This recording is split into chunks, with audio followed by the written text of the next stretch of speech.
How to sell calls and puts. You likely invest in corporations.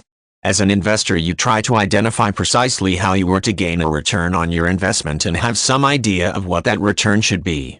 Do you realize that the corporations that you invest in have no way to do the same when they use the money you have invested? Corporations do not have a fundamentally strong means to plan and manage the return on their investments from initiation through to measuring the return. So corporations rarely really invest, they either spend or speculate. Many corporations approach investor funds as money to spend rather than considering use of the funds as an obligation to gain a return on the funds used. The money simply disappears into normal operations.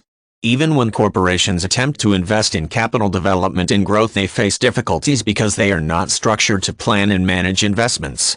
They cannot identify the precise points that benefits are produced to build up the individual benefits that justify the investment.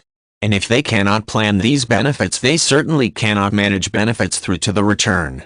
Corporations estimate the return for core business investments like a new production line.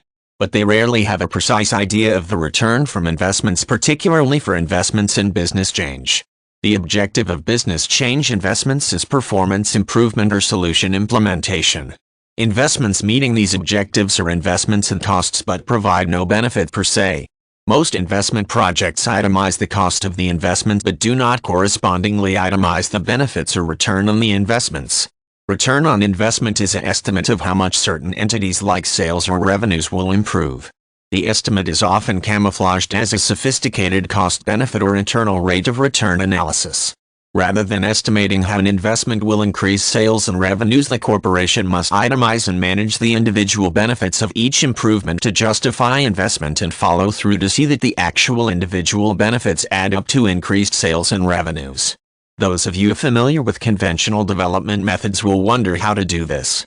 Conventional development methods follow such steps as identify the problem, design the solution, plan the cost of the solution, acquire or develop the solution, test the solution, train users on the solution, implement the solution, and operate the solution.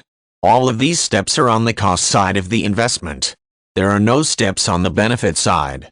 This problem has existed since the beginning of business. 20th century corporations are structured to incur and manage tangible costs, but they are not structured to manage unknown costs and to create and manage the value required to provide benefits and the return on investments. Corporations do not manage the utilization of each item of capital in operation, so they have no professional capabilities to manage the development of capital.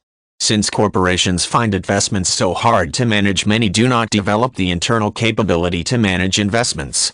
They bring in consultants to manage the investment for them. The consultants face the same problem. Their methods do not plan or manage the benefits or return on investments.